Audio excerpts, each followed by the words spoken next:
गौरीपुत्र गणेश भगवान की जय, षष्ठी माता की जय। हिंदू धर्म में प्रत्येक व्रत व त्योहार का अपना एक खास महत्व होता है। हर व्रत किसी कामना से रखा जाता है। स्कंद षष्ठी का व्रत महिलाओं के लिए बहुत ही खास है। प्रत्येक माह के शुक्ल पक्ष की षष्ठी तिथि के दिन स्कंद षष्ठी व्रत रखा जाता है। इस दिन महिलाएं अपनी संतान की लंबी उम्र और सुख समृद्धि के लिए उपवास रखती हैं। साथ ही यह व्रत संतान प्राप्ति की कामना को भी पूरा करता है। स्कंद षष्ठी व्रत के दिन भगवान शिव व माता पार्वती के पुत्र भगवान कार्तिकेय जी का पूजन किया जाता है। इस दिन माता षष्ठी देवी की कथा सुनने से समस्त सुख समृद्धि एवं संतान की प्राप्ति होती है। तो आइए माता भगवती षष्ठी देवी की इस समस्त मनोकामना सिद्ध करने वाली कथा का श्रद्धा पूर्वक श्रवण करते हैं। प्राचीन समय में प्रियव्रत नाम के एक बहुत प्रसिद्ध राजा हुए। इनके पिता का नाम स्वयंभू मनु था। प्रियव्रत योगी राज थे और इस कारण विवाह भी नहीं करना चाहते थे। तपस्या में इनकी विशेष रुचि थी, लेकिन ब्रह्मा जी की आज्ञा तथा सत्य प्रयत्न के प्रभाव से उन्होंने विवाह कर लिया। विवाह के काफी वर्ष बीत जाने पर भी उन्हें कोई संतान नहीं हुई। तब कश्यप जी ने उनसे पुत्रेष्टि यज्ञ करवाया। राजा की भार्या का नाम मालिनी था। मुनि ने उन्हें खीर प्रदान की और खीर खाने के बाद रानी मालिनी गर्भवती हो गई। कुछ समय बाद रानी ने स्वर्ण के समान प्रभाव वाले एक कुमार को जन्म दिया, लेकिन सभी अंगों से पूर्ण होने पर भी वह बालक मरा हुआ पैदा हुआ था। पुत्र के शोक में माता को मूर्छा आ गई। राजा प्रियव्रत उस मृत बालक को लेकर शमशान में गए और उस एकांत भूमि में पुत्र को छाती से चिपकाकर आंखों से आंसुओं की धारा बहाने लगे। तभी वहां एक दिव्य विमान दिखाई पड़ा। शुद्ध स्फटिक मणि के समान चमकने वाला वह विमान अमूल्य रत्नों से बना था।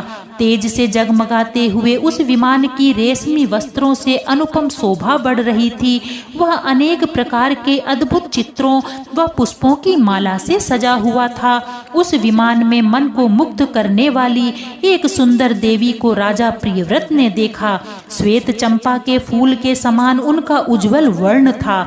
देवी के मुख पर प्रसन्नता छाई हुई थी और वे मुस्कुरा रही थी। रत्नमय आभूषण उनकी शोभा बढ़ा रहे थे और योग शास्त्र में पारंगत वे देवी भक्तों पर अनुग्रह करने के लिए आतुर थीं। ऐसा जान पड़ता था कि वे मूर्तिमती कृपा ही हों। देवी को सामने देख राजा ने बालक को जमीन पर रख दिया और बड़े आदर के साथ देवी की पूजा तथा स्तुति की। उस समय वे स्कंद की प्रिया देवी षष्ठी अपने तेज से दैदीप्यमान थीं। उनका शांत विग्रह ग्रीष्मकालीन सूर्य के समान चमचमा रहा था। उन्हें प्रसन्न देख राजा ने पूछा, सुशोभने कांते सुव्रते वरारोहे, तुम कौन हो? तुम्हारे पति देव कौन हैं और तुम किसकी कन्या हो? तुम स्त्रियों में धन्यवाद तथा आदर की पात्र हो। जगत को मंगल प्रदान करने में प्रवीण तथा देवताओं को रण में सहायता पहुंचाने वाली वे भगवती देवसेना थीं। पूर्व समय में देवता दैत्यों से परास्त हो चुके थे। इन देवी ने स्वयं सेना बनाकर और देवताओं का पक्ष लेकर युद्ध किया था। इनकी कृपा से देवता विजयी हो गए थे, अतएव इनका नाम देवसेना पड़ गया। महाराजा प्रियव्रत की बात सुनकर ये उनसे कहने लगी, राजन, मैं ब्रह्मा की मानसी कन्या हूँ। जगत पर शासन करने वाली मुझ देवी का नाम देवसेना है। विधाता ने मुझे उत्पन्न करके स्वामी कार्तिकेय को सौंप दिया है। मैं संपूर्ण मातृकाओं में प्रसिद्ध हूँ। स्कंद की पतिव्रता भार्या होने का गौरव मुझे प्राप्त है।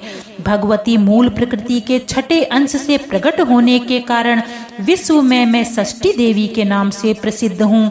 मेरे प्रसाद से पुत्रहीन व्यक्ति सुयोग्य पुत्र, प्रियाहीन जन प्रिया, दरिद्र धन तथा कर्मशील पुरुष कर्मों के उत्तम फल को प्राप्त कर लेते हैं।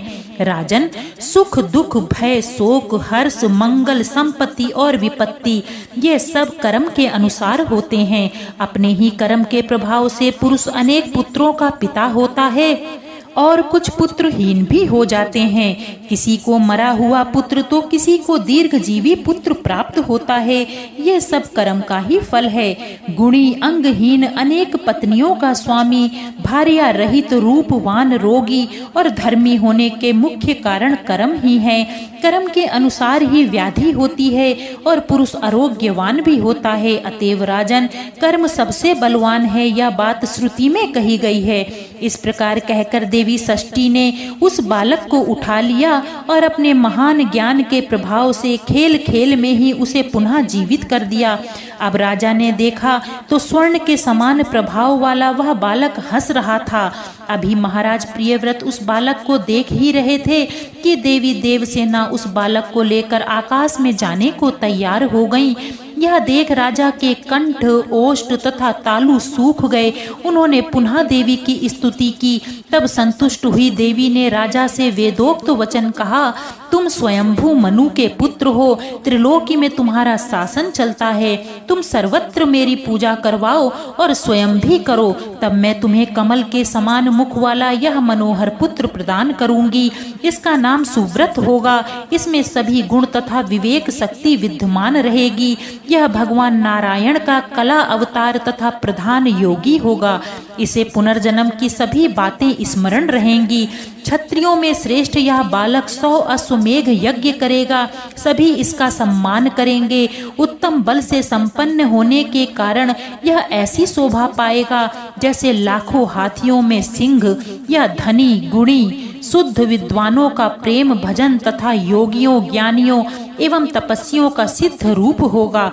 त्रिलोक में इसकी कीर्ति फैल जाएगी। यह सबको सब संपत्ति प्रदान करेगा। इस प्रकार कहने के पश्चात भगवती देवसेना ने उन्हें वह पुत्र दे दिया। राजा प्रियव्रत ने पूजा की सभी बातें स्वीकार कर ली। इस प्रकार भगवती देवसेना ने उन्हें उत्तम वर देकर स्वर्ग के लिए प्रस्थान किया। राजा भी प्रसन्न चित्त होकर अपने मंत्रियों के साथ घर लौट आए और पुत्र विषयक सारा वृतांत सबको कह सुनाया। ऐसे प्रिय वचन सुनकर सभी स्त्री पुरुष परम संतुष्ट हो गए। राजा ने सर्वत्र पुत्र प्राप्ति के उपलक्ष्य में मांगलिक कार्य आरंभ करा दिए। भगवती की पूजा की, ब्राह्मणों को बहुत सा धन दान दिया। तभी से प्रत्येक मास में शुक्ल पक्ष की षष्ठी तिथि के अवसर पर भगवती षष्ठी का महोत्सव यत्न पूर्वक मनाया जाने लगा।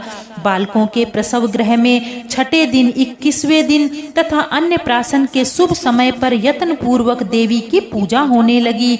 सर्वत्र इसका पूरा प्रचार हो गया और राजा प्रियव्रत स्वयं भी इनकी पूजा करने लगे। भगवती देवसेना का ध्यान पूजन किया जाता है, जिससे माता प्रसन्न होकर दीर्घजीवी पुत्र प्रदान करती हैं।